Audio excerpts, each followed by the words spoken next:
I have had a couple times where people didn't know that I own Burger 28, and I was like, yes. Yesterday, I rented a car and I created 25 or 30 pieces of content. And this woman kept coming, ordering our chicken burger called the arbab, and saying it's undercooked. I mean, she did that 7 times, means she used to eat the burger, say it's Eat undercooked. half the burger, say it's undercooked. No other animal actually barters things. A monkey might say, can you scratch my back and I'll scratch your back? But it never says, take a banana, can you scratch my back? My goal would be to create a business which does 1 million MRR, probably with a subscription component. So you're getting into my business. Well, I didn't want to tell you, but I don't eat that much fast So food. now you're going to say that you also don't consume social media. I really don't consume that much. Like you're like a drug dealer who's There's- sober. Be a dope seller, but don't be a dope consumer. I didn't say that. Hi, welcome to Restrocast. Today my guest is an interesting man, Alexander Debare, founder and CEO at Burger 28, one of the most loved burger brand in UAE. Alexander's conversation is short and power packed. This is probably the smallest episode that we have recorded, and it made me long for more. Alexander is a social media influencer, a burger joint owner, and a sane spiritual entrepreneur all rolled into one.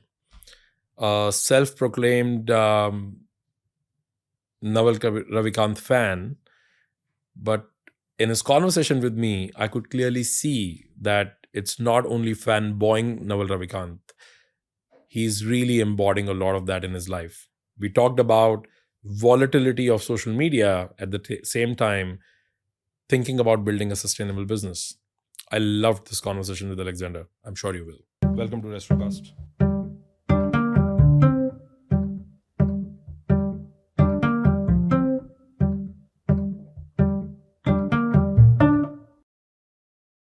Alexander, welcome to Restrocast. Thank you very much for having me. It's a pleasure. Thank you for agreeing to do this. I've been watching your content for Burger 28 and quite rad stuff. I want to know all about that. But before we go into that, I would like to know where it all started for you. How did you get into this business? What happened? What were the early years like? So my first, I think when I was growing up, the one thing that was really important for me is that I wanted to become a lawyer. So I had decided that at a pretty young age that I wanted to become a lawyer. I'm not entirely sure how I decided to do that. But let me go back. I actually wanted to be a pilot first. So I wanted to be a pilot on a commercial airline. And I remember speaking with a family friend or my parents and understanding that there were private jets. And I thought, it'd be way more fun to fly the private jet. And then I was sitting and thinking, wouldn't it be even better if I could own the jet? And then I could fly my own jet. So then I think I went down a rabbit hole of trying to find out, How old were you? I think it must have been like 7 years old. I mean, I was obsessed with planes. So obsessed. So that pilot phase, 7 to 8 to 9 maybe, then around 10-ish, started to understand. And I think by around 11, I wanted to be a lawyer because I had kind of looked at, where can you make a lot of money? And lawyers, and in the past, obviously, have been very, very wealthy, especially in America. So where were you going? Where were you? I was born and raised in Abu Dhabi. My mom is English and my father is French. But I have an American education at school. And like, where was where did you get this exposure that lawyers were making a lot of money at 10? I honestly can't remember. There was a movie called Liar Liar. I don't know when that came out with Jim Carrey. I loved that movie, and he's a lawyer in there. So that might have been a catalyst for it. Perfect. But that was kind of the idea. So I went to high school. I wanted to be a lawyer since I had started around in 8th grade or 9th grade. I did my undergrad law degree in the UK. And then I did an internship. And I did a really prestigious internship in Paris where my dad had to pull some strings. One way or another, we managed to get this 2-week internship in Paris in a big law firm. And I absolutely hated it. I couldn't stand it. There was no way that I was going to be a lawyer for the rest of my life. So I had to go back to the drawing board. And that didn't occur to you through undergrad?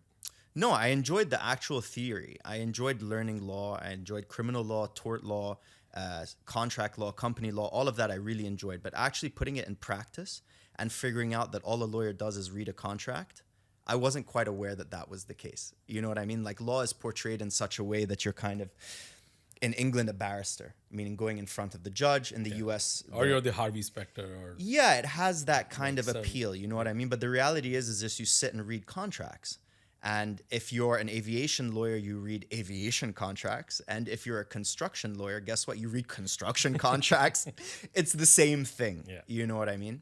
So I didn't do my law practitioner's course, which is a mandatory thing to do in the UK. I did a postgrad MSc in management, specializing in entrepreneurship.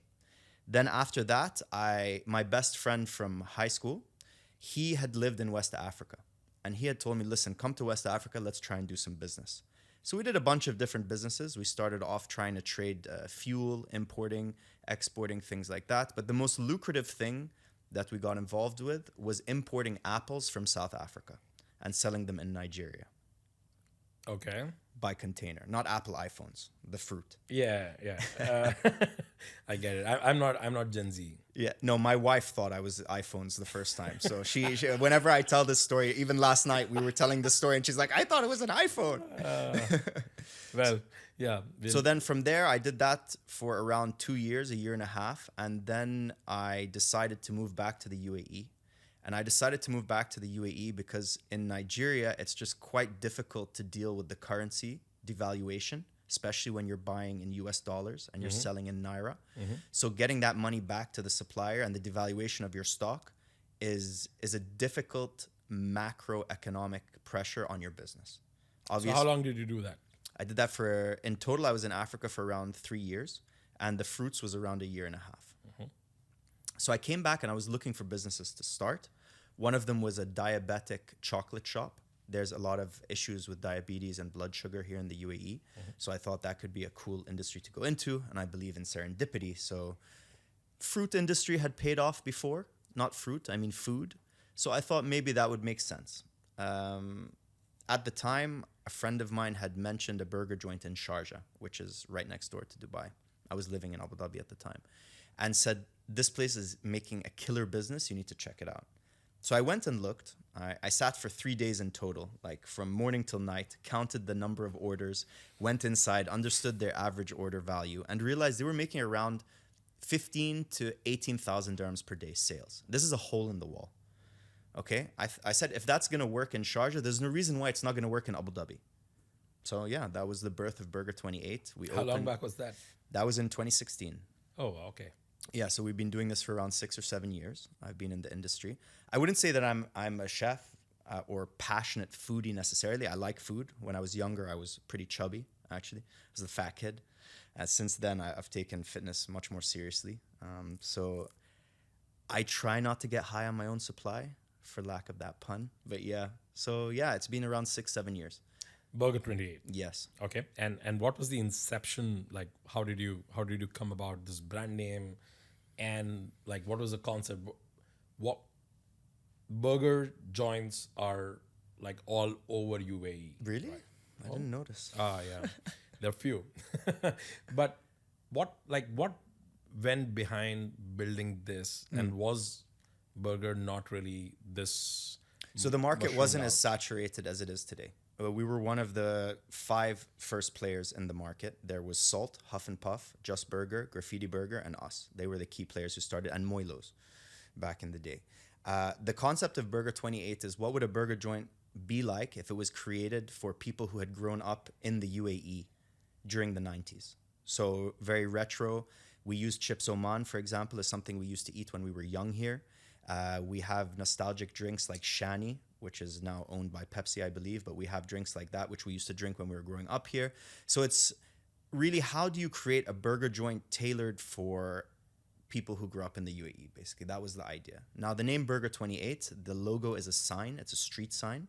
I worked with an amazing branding agency actually called Slash. They're based in Abu Dhabi still. And we chose 28 because we started on 28th Street. So that was a testament to where we started. And the street sign kind of indicates that it was like an urban, contemporary kind of burger joint. But for you to come to this business, and you're saying you're not a chef, right? So what did it like? What's your team like? What's your co-founder circle? Do you have co-founders? No, in Burger 28, I started it myself. But the whole menu creation was a bit of my input, but also my brother's best friend who helped me out, who has a food production company here called Skinny Genie. And they specialize in actually gluten-free food products, but B2B, not B2C. And so we worked together to create the sauces, to create the burgers. And I mean, we started with only 4 or 5 burgers back then. And now we have a catalog menu. It's enormous. But I rely on going on YouTube, to be honest. I mean, there's so much that you can get on the internet now. And how did that start, right? So I can totally see that at the center of your strategy, there's a lot of social media stuff, social media marketing. Yes. I saw your Instagram account, quite amazing. Yeah. What happened there? How did that start? So, I mean, at the end of the day, I remember waiting to try and post my first picture on Instagram, and I didn't know whether to post it or what to do. And my friend said, just post it. No one will care, At the time, I experimented with Facebook ads really early on. Okay, Facebook obviously owns Instagram. And the conversion and ROI was really cheap. So at one point, we were spending like 60, 70,000 dirhams a month just on Facebook and Instagram ads. Oh, wow. Yeah, we were spending a lot of money. And we were bringing people all the way from Dubai to Abu Dhabi. They would drive down because we created this thing called a cheese volcano. And it's basically the burger, you fill up a can, which is open on both sides. You put cheese, you put Cheetos. And then when you go like that, it looks like a volcano. And that was just when people were starting to Instagram things. So that concept kind of went viral. What, 2017, 18? Yeah, something like that. Like 2017, yeah. So social media was at the, at the core. I mean, look, before social media, how would a guy who doesn't have a massive marketing team behind him compete with a McDonald's or a Burger King? It was impossible. I couldn't buy outdoor advertising space. I couldn't buy radio, but I could create content. I could take pictures. I could think outside of the box and create a product that people wanted to engage with. People wanted to come and take a picture of.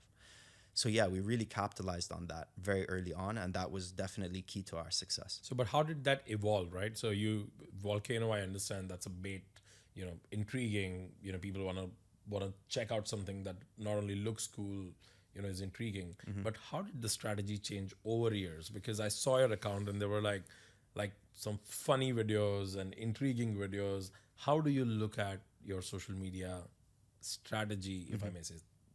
Sure. So there's 2 sides. There's my personal brand, which I just started working on. It's been a year that I posted every single day a video, a reel on TikTok and Instagram. And then there's their Burger 28 page. Like a vlog?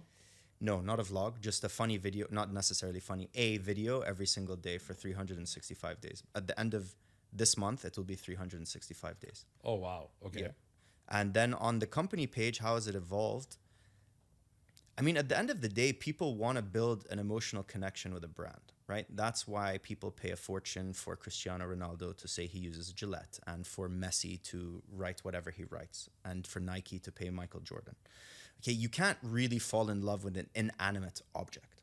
You need to fall in love with a human being, a personality.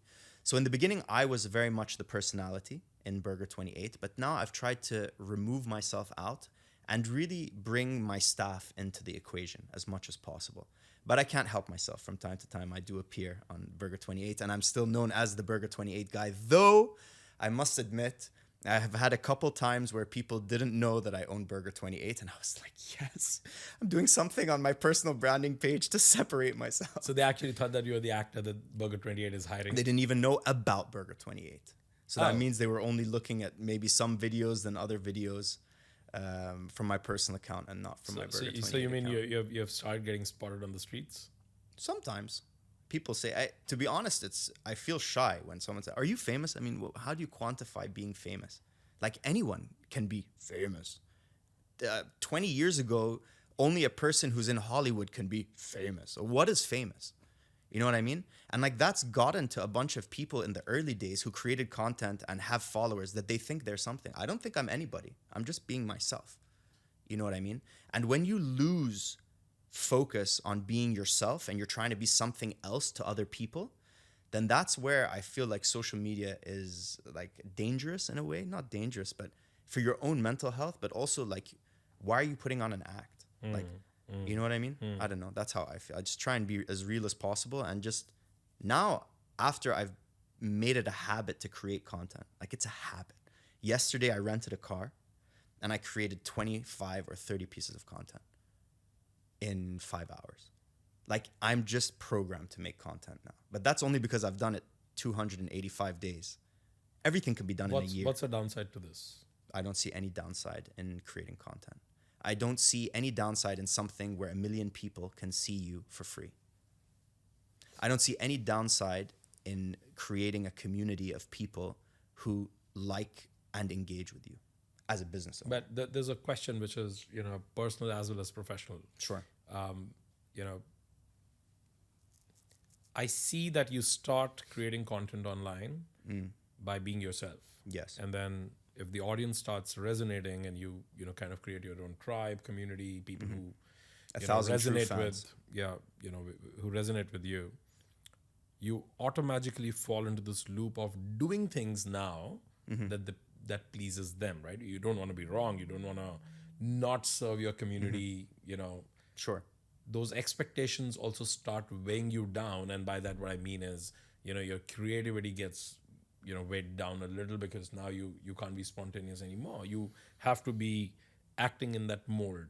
Is that how you I feel? haven't faced that yet, and I plan on not facing that. And I am not easily swayed by people. Like, as I told you, when I was younger, I was the fat kid. Like, I was popular in school. Like, I can't say I was a loser, but like, I got picked on. You know what I mean? I know what it feels like to get picked on by somebody who's older than you, and how that feels. But I credit my mom. My mom is a very, very unique and strong woman, and she gave me a lot of the courage that I have now. And when I look at the people who picked on me, most of them look like shit, to be honest. They're the ones who are fat losers. So, I mean, the times are changing. Things change. When you're young, you don't necessarily know exactly how to handle yourself. And as you get older, you learn what works for you. And what works for me is a super healthy lifestyle. I love like having conversations with interesting people. I love creating content. Like, I wanted to be an actor when I was younger as well, but didn't necessarily know how to do that. And I think I'm recently finding my flow. So yesterday, making 30 videos, I had an amazing day. I rented a car. I love cars. I rented my dream car. Which one? The 911 Turbo S. Nice. Yeah. Wow. It's the first time I drove it. And it was an unbelievable car. I created a bunch of videos with people who I vibe with, who I like. And now I'll start posting them on social media and see what happens. If people don't like it, they don't like it. It doesn't matter to me, to be honest. I enjoy it. I love it. And I think this is the difference between people who are creating content because they feel they have to, and content because they actually enjoy it. And you're going to start to see a big divide in the world of people who actually love it and it's genuine, and people who are just faking it or trying to please other people. Now, circling back, obviously, if you see me drinking this water bottle and saying, "Oh, Oasis," and it gets 15 million views, I'm probably going to try it again, right? Maybe drink it with the other hand or in another setting, because I know that people have reacted with that piece of content. You know what I mean? But I will enjoy it just as much the first time as I did the second time. I hope. I mean, so far. Running a restaurant brand and putting yourself out there like that, and that too, like as a person, and not even like, not only associating yourself to the product that you're selling. In the food business, I think food business is one of the most brutal businesses, because every day is a new day and almost every order is technically a new order. You need to consistently deliver each time, How do you look at being out there? What are the big bets like over years, when there are disgruntled customers or somebody's expectation was not met? What happened? Any anecdotes, any interesting stories where you found that, okay, being out there also meant that immediate feedback, immediate responsibility on you? Definitely immediate feedback. People can obviously message you and say how they felt about an experience that they had. Yeah, some people do. But I really praise my staff. Like, I have an amazing team. I love them like family. We are family. Ian, one of them, has been with me since day one. He's amazing. And we learn, at the end of the day, never say no to a customer. treat them how you want to be treated, and say sorry straight away. If there's a problem in life, just say sorry. Everyone is so, like, finds it so difficult to say sorry, whether that's in a relationship or a friendship or a business relationship. People are scared to say sorry, but it's such a powerful word. Hey, I'm sorry. This is it. I'm really sorry. How can I, like, make this better? How can I help you? Can I replace that? Like, I have no issue trying to replace something straight away. What's the point of having an argument with somebody? I remember there was this story. There was one time where that kind of lapsed. There was this woman who kept, and this was in the beginning when I was in the shop every single day, like from night to, you know how it can be. Yeah. It's crazy. I have another funny story there. And this woman kept coming, ordering our chicken burger called the arbab, and saying it's undercooked. It was maybe the 7th time. I went to her, I said, please take your money back. Please don't come back. Because I don't know how we can cook this chicken. I wasn't upset or anything, but I really don't know how to cook this chicken. So she did that 7 times, means she used to eat the burger, say it's Eat undercooked. half the burger, say it's undercooked. We try and make her another one, and then she leaves, kind of thing. You know what I mean? Or gets a refund, or exactly. Yeah. It changed every single time, but it got to a point. My staff were like, Alex, sir, can you please just deal with this? And I was like, please, like, take it. Here's your money back, but please don't come back, because we will serve you every single time you come back. I'm not going to say no. But you're probably not the customer for us. Yeah, you're just not for us. Like, and that's cool. You know what I mean? Another funny story is that in the very beginning, in the first week, I remember the food supplies are on the other side. So Mohammed bin Zayed is opposite Musaffa in Abu Dhabi, which is an industrial area. And we had so many orders that we ran out of buns. So I was like, no problem. I'm just going to drive over. I called them. I got the buns. I came back. I realized they were frozen. There are pending orders. There are people in their cars waiting for us to serve them. I ran next door to the bakery and, can you heat these buns? Man, it was a complete disaster. But even in that situation, what happens? You go to the customer and you say what? Sorry. And every single customer is like, no problem. I know you just opened. But if you go, why are you honking, or why do you put fire on fire? Come with a token, come with a sorry, and you'll be shocked at how much positive energy you can bring about. I think restaurant business is, I believe that everybody in life should own a restaurant. Yeah, that'll be for my business. We do. And use my POS system. 100% all the time. But no, I think everybody should work in the restaurant, at some point in life, and especially in formative years. I couldn't agree more. Because the kind of public interaction exposure it puts you in immediately is phenomenal. And what part of your ego and understanding of human behavior it can just melt. It's amazing. That happened for me. I mean, So there have been instances where I've been in the restaurant and someone didn't know that I own the restaurant or anything like that. And they're just like, hey, you, like that. I'm like, yes, sir. How can I help you? You know what I mean? Like, on it, no problem. What do you need? You need a napkin? No problem. Here's a napkin. I actually create content around that. I don't know if you saw it, but it's like, what does excellent customer service look like? Or what do customers expect you? How to treat them? But it's true. No matter, like, I have put myself in a position where I don't have a boss. Yeah, on purpose, because I don't like people telling me what to do. However, if you're my customer, I'm at the bottom. What do you need? I'll do anything for you. And I think that's humbling. You know what I mean? To be able to understand that in this interaction, I will do anything you need to please you, I think is something that a lot of people haven't experienced. And I think being in the restaurant industry forces you to experience that. How do you nurture yourself? How do you better yourself? And how do you work on yourself, and in which area are you working on yourself? I try and read as much as I can and listen to podcasts. What are you reading? I'm reading at the moment The Rational Optimist, which is an incredible book. I'm actually super interested in economics, like economics, microeconomics, not macroeconomics. Macroeconomics is a bit of a fallacy, as you know, Naval says. In a lot of ways, it's used by politicians and whatnot to peddle whatever is working for them.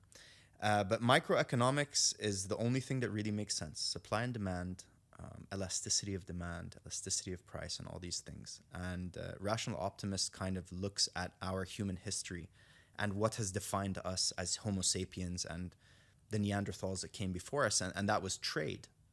So no other animal actually barters things. A monkey might say, can you scratch my back and I'll scratch your back? but it never says, take a banana, can you scratch my back? That doesn't happen. We are the only animals who do that. And they kind of talk about trade and how that's changed and the exchange of goods and then specialization. Now, Naval talks about specialization a lot and how we have grown because I'm really good at fishing, but I need nets. You live in the mountains, you have good access to cotton. You make the nets, I'll give you the fish. And that allows me to focus on being the best fisherman and you to be the best net producer. And net as a society, we're always getting better. You know what I mean? Obviously, that's really basic. And now we have technology, we have AI, we have all these co-pilots and stuff like that. But that's a very interesting book. Which, any other book? Naval's book, The Almanac of Naval Ravikant. I've read that multiple times.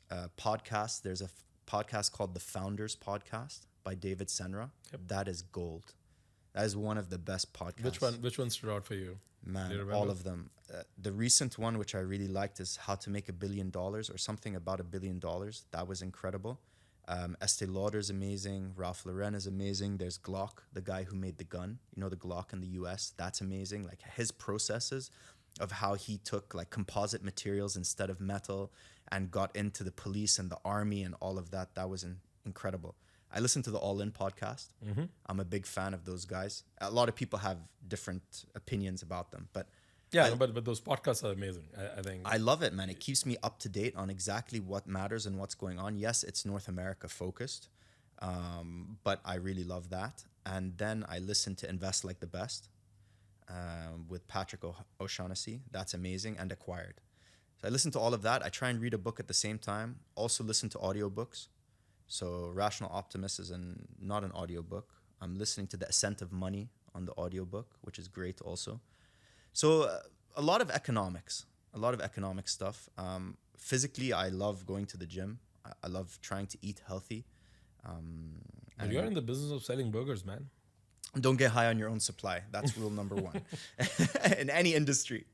Yeah, no, I don't eat that much fast food. So now you're going to say that you also don't consume social media. I really don't consume that much. Damn, man, you're wicked. Yeah, I don't. I really like you're like a drug dealer who's sober. Kind of, yeah. I'm kind of like a sober drug dealer. It's a good way to put it. But I mean, you can go down a really dark hole with social media, but it's not my fault that everybody's stuck on their phone. Creating, you're consuming. And the beautiful thing is it's permissionless. So I don't need your permission to post a video right now. Yeah, so be a dope seller, but don't be a dope consumer. I didn't say that. So no, yeah, I try and keep it as clean as possible, and you know, like you can't always be happy, right? Sometimes you have down times, but I think you really need to understand how to play with your serotonin levels naturally, whether that's with the food you eat or the people who you're around or what makes you happy.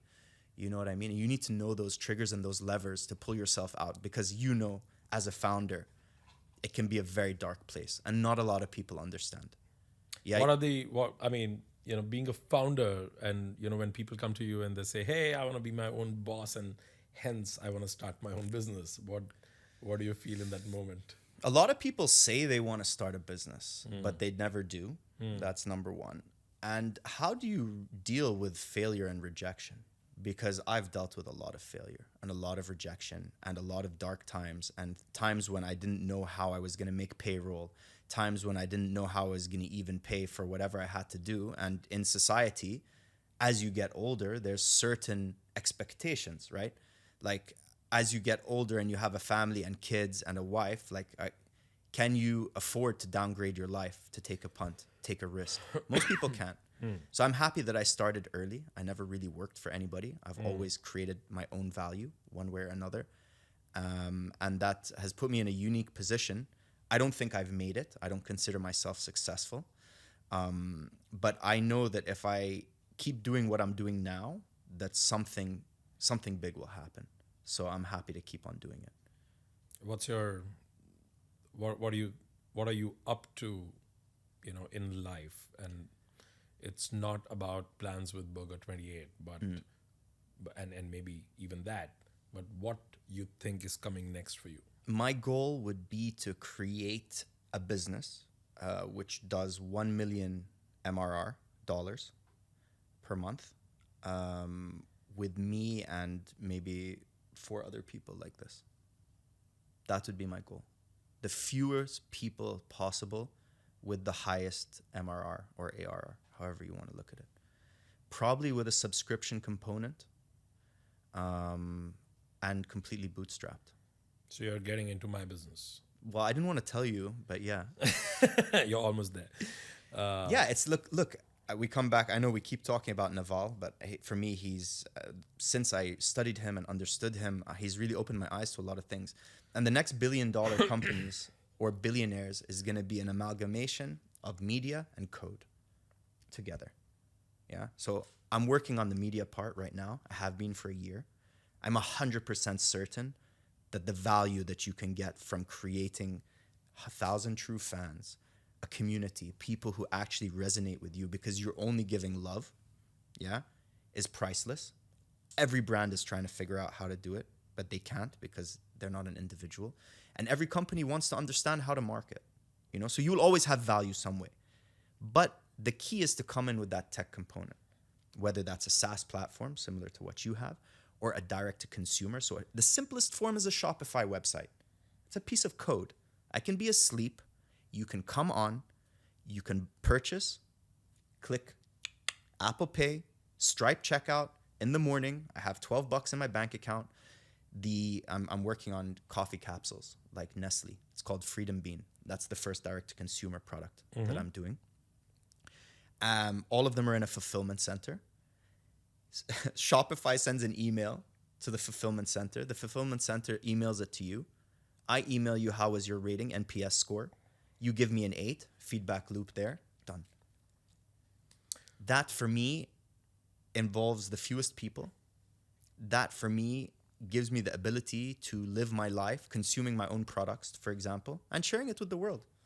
No, I think with that last statement, you actually definitely great redemption on being the Naval fan, because I think when you said 12 million ARR and fewest, people on the table, I think that's perfect, because what you're talking about is that you're chasing prosperity and not really a top line or a valuation. And I think the biggest scam of our times is people chasing, billion-dollar So when I started, I think it's a proper, I call it a scam. It is. So when I started Burger 28, there were like friends of mine, or I was reading, and they had raised like $10 million, and I'm sitting there like, am I the fucking idiot who can't get any money? Like, why am I so stupid? Until I realized that they're burning $100,000 or $200,000 a month. They're just taking investors' money to pay themselves salaries. There's no real value. It's just a story being regurgitated. And that's not even salary. That's stress, because that investor is going to come back, and then but some people don't that smart care. Nice guy is going to become a monster overnight. Oh, for sure. Yeah. So, and then I realized that VCs just have like $100 million and they have to deploy it. You know what I mean? So if they give you $1 million, it's not because your idea is the best. They just thought, okay, pitch deck, story. Well, that was back in the day. It's a bit more difficult now. Okay, fine. There's still money to be deployed. It's always going to be difficult. I think VCs are not the bad guys. I personally think... No, I don't think they're bad guys. No, I know that you didn't say that. What I mean is that when entrepreneurs paint investors in a bad picture, I generally ask them back that, hey, exactly the same guy was a beautiful guy when he was giving you money. No, but so if you take somebody's money, you don't think there's any strings attached?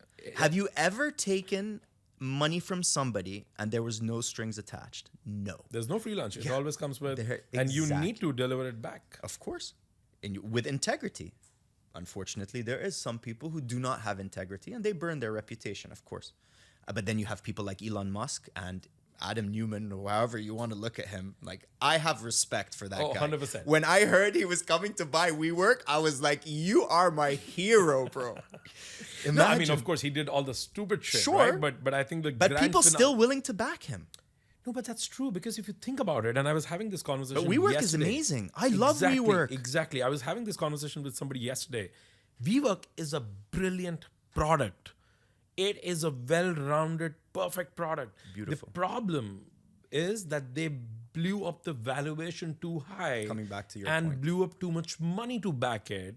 And they couldn't get to the equilibrium, because by the time equilibrium could have been achieved, everybody else lost their shit. Exactly. And this guy was ousted or whatever, right? Yeah. But the point is that it's a great product. It is. And I was asking somebody yesterday, I was like, in Manhattan, or I don't know about Dubai, at least from the local scene, You find me a WeWork which has space right now in Manhattan, and I'll give you like anything that you want. Even in Dubai.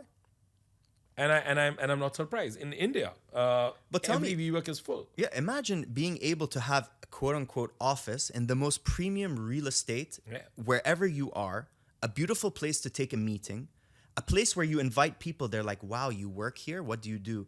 And you're just bootstrapping your startup.